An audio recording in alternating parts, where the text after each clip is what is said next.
नमस्कार, मैं हूं पूजा सिंह। स्वागत है आप सभी का आपके अपने राजपथ और बुलंद आवाज पर। दोस्तों, इससे पहले मैं आज का वीडियो शुरू करूं के बारे में, उससे पहले स्वामी प्रसाद मौर्य उत्तर प्रदेश की राजनीति में अच्छा खासा दखल रखते हैं। जाना पहचाना और बड़ा नाम है स्वामी प्रसाद मौर्य। वो अलग बात है कि विवादों के साथ स्वामी प्रसाद मौर्य का पुराना नाता रहा है। उनके द्वारा दिए गए तमाम बयानों की एक लंबी लिस्ट है जिनको हमेशा विवादित बताया जाता रहा है। हालांकि वो उन सब चीजों का खंडन भी हमेशा करते रहे हैं। अगर बात की जाए उनके विवादित बयानों की, तो वो ऐसा लगता है कि विवादित से ज्यादा उनको खामखा के लिए एक हवा दी गई। कोई एक नॉर्मल बात को भी बहुत बढ़ा चढ़ा करके उसको उस तरीके से तोड़ मरोड़ करके पेश कर दिया गया। इस तरीके से तमाम चीजें स्वामी प्रसाद मौर्य के साथ हुई हैं। इसके साथ साथ ही उनके साथ एक चीज और जुड़ी हुई है कि वो दल बदलू नेता भी कहे जाते हैं। कभी आज इस पार्टी में है तो कल उस पार्टी में है, फिर तीसरी, फिर चौथी, इस तरीके की तमाम पार्टियों से उनका जो है नाता रहा है।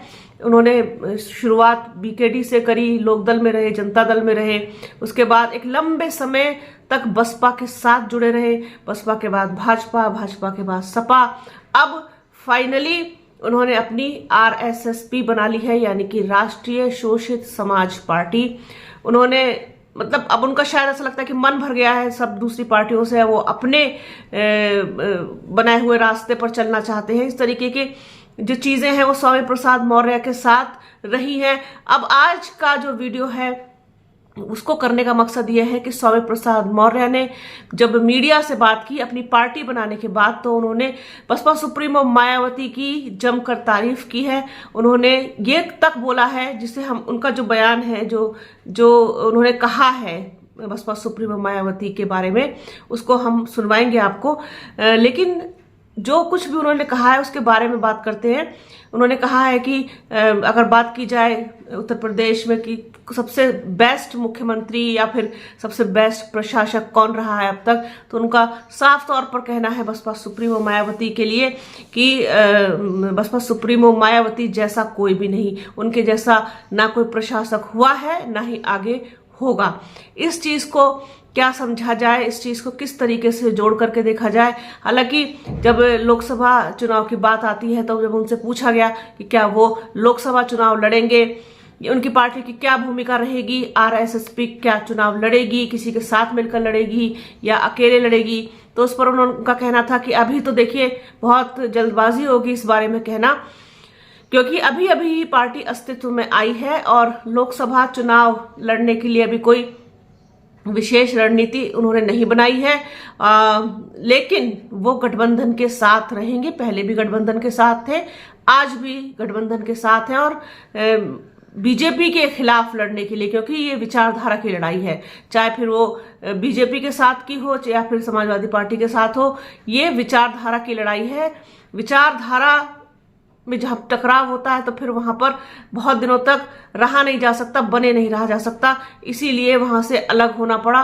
तो गठबंधन के साथ रहेंगे, चुनाव लड़ेंगे या नहीं लड़ेंगे, अभी कुछ फैसला उन्होंने नहीं किया है। और फैसला इसलिए नहीं किया है क्योंकि अभी गठबंधन की तरफ से या गठबंधन के शीर्ष नेतृत्व की तरफ से कोई अभी बातचीत उनके साथ नहीं हुई है। लेकिन स्वामी प्रसाद मौर्य जिस तरीके से हमेशा ही हर मुद्दे पर मुखर होकर के बोलते आए हैं, खुलकर बोलते आए हैं, हर तरीके की बात उन्होंने की है, हर समुदाय से जुड़ी बात उन्होंने की है। खास तौर पर अगर हम बात करें तो उन्होंने दलितों के लिए, आदिवासियों के लिए, पिछड़ों के लिए, महिलाओं के लिए, अल्पसंख्यकों के लिए, गरीबों के लिए, किसानों के लिए, इन सब के लिए ही हमेशा आगे बढ़कर के बोला है।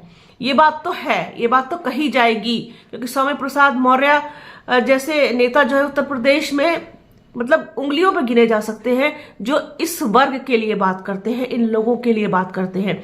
यहाँ पर अगर हम बसपा सुप्रीमो मायावती को छोड़ दें, अगर उनको हटा दें, तो उनके अलावा अगर कोई बचता है इस वर्ग की बात करने के लिए तो वो है स्वामी प्रसाद मौर्य। स्वामी प्रसाद मौर्य का जो व्यक्तित्व, भले ही उनको लोग बहुत भला बुरा कहते हैं, उनके लिए बहुत अच्छे शब्दों का प्रयोग नहीं करते हैं, उनको कितना मतलब जिस पार्टी में वो थे उसमें ही उनको इतना विक्षिप्त तक बता दिया गया, इतने खराब शब्दों का प्रयोग उनके लिए किया गया। लेकिन अगर आप उनकी बातों को सुने, आप उनके तमाम बयानों को बहुत ध्यान से सुने या पढ़ें, तो आपको कहीं से भी नहीं लगेगा कि कोई विक्षिप्त जैसी बात उन्होंने की है। सही बात हमेशा उन्होंने, मुझे तो ऐसा लगता है कि सही की है।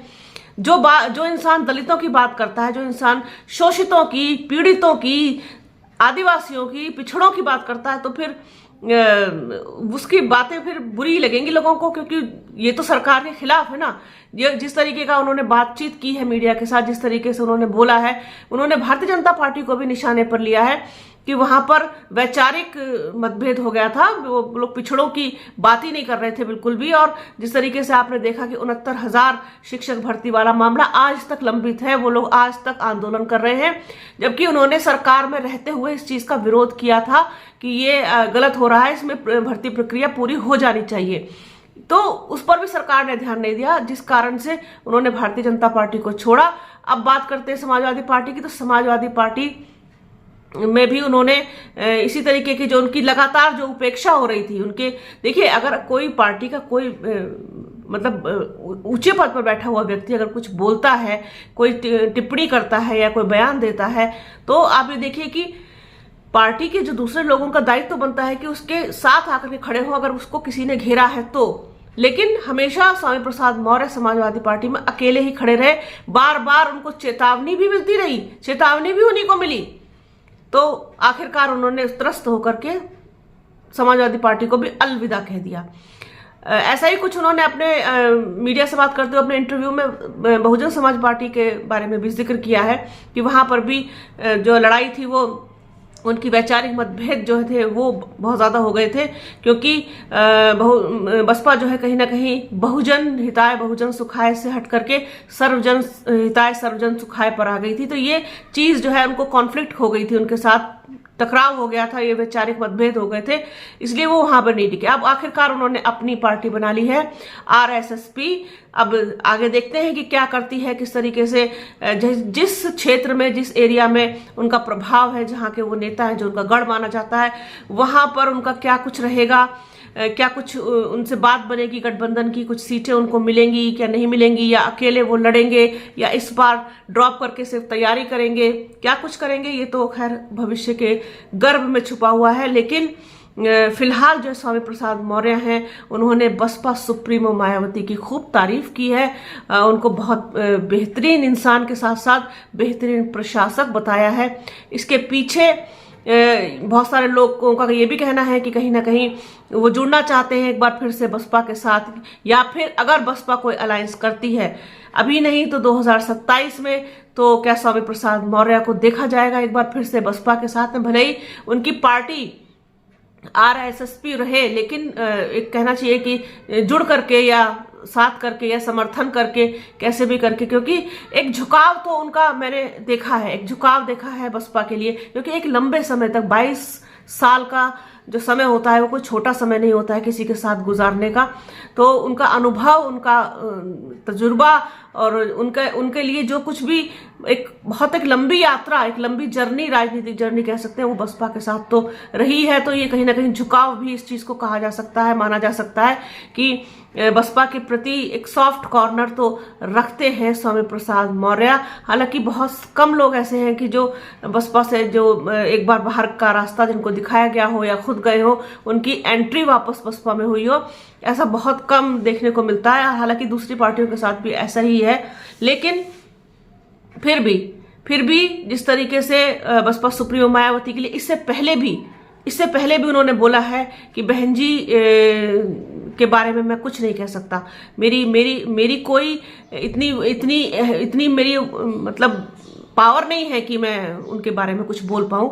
वो हमेशा से ही उनके जो डिसीजन होते हैं वो खुद ही लेती हैं, और हमेशा ही उनके डिसीजन भी सही भी होते हैं। इस तरीके से उन्होंने हमेशा अपने आप को बचा के रखा है बसपा के बारे में कुछ भी बोलने से, बसपा सुप्रीमो मायावती के बारे में कुछ भी बोलने से। तो इसमें भी इन्होंने बसपा सुप्रीमो मायावती की तारीफ की है, उनको जिस तरीके से उनको एक बहुत बेहतरीन प्रशासक बताया है कि उनके जैसा ना कोई हुआ है ना कोई होगा, तो ये अपने आप में कहीं ना कहीं इस चीज़ को देखें आप तो बहुत कुछ कहता है आगे आने वाले समय के परिप्रेक्ष्य में, अगर इस चीज़ को रख करके देखें। क्योंकि ना तो अखिलेश यादव के बारे में उन्होंने कुछ भी बोला, ना योगी आदित्यनाथ के बारे में। हालांकि ये जरूर कहा कि मैं व्यक्तिगत रूप से सबका सम्मान करता हूं, लेकिन बात अगर आप पूछ रहे हैं कि इनमें से बेहतरीन कौन है, बेहतर कौन है, तो वो डेफिनेटली बसपा सुप्रीमो मायावती हैं। हालांकि उन्होंने इस चीज को अपने अंदाज में कहा है, बहन कुमारी मायावती करके कहा है। वो आप सुनिएगा, देखिएगा कि स्वामी प्रसाद मौर्य ने क्या कुछ कहा है। तो एक चीज थी स्वामी प्रसाद मौर्य के बारे में कि उन्होंने बसपा सुप्रीमो मायावती की तारीफ की है, बसपा की तारीफ की है, और जिस तरीके से उन्होंने अपनी पार्टी बनाई है शोषित समाज के लिए, उनको आगे रख करके उस प्लेटफॉर्म पर काम करने के लिए, दलितों के लिए, पिछड़ों के लिए, आदिवासियों के लिए, वंचितों के लिए, महिलाओं के लिए, अल्पसंख्यकों के लिए, गरीबों के लिए, मजदूरों के लिए, किसानों के लिए। तो आगे आने वाले समय में क्या कुछ करेंगे स्वामी प्रसाद मौर्य, उनकी पार्टी किस तरफ कितना और कैसे ग्रोथ करेगी, ये तो आप और हम सब मिल करके देखेंगे। आने वाले लोकसभा चुनाव में भी देखेंगे, बसपा को भी देखेंगे, दूसरी पार्टियों को भी देखेंगे। तो बने रहिए राजपथ और बुलंद आवाज के साथ। हमारे चैनल को लाइक कीजिए, शेयर कीजिए, सब्सक्राइब कीजिए, बेल आइकन जरूर दबाइएगा। अपना और अपनों का बहुत ख्याल रखिए। जल्द मिलूंगी आपसे एक नए वीडियो में एक नए मुद्दे के साथ। तब तक के लिए जय हिंद। ये बताइए, आप समाजवादी पार्टी में बहुत नजदीक रहे अखिलेश यादव के, योगी सरकार में आप उनके बहुत करीब रहे, मंत्री रहे, बीएसपी में आप मंत्री रहे, कई कई पदों पे रहे आप। इन तीनों नेताओं में सबसे बेहतर नेता कौन आपको लगा? देखिए, पहली बात तो व्यक्तिगत रूप से मैं सबका सम्मान करता हूँ, लेकिन एज प्रशासक मुख्यमंत्री सुश्री बहन मायावती जी का कोई बराबरी न कर सका है और न अभी तक कोई कर पा रहा है।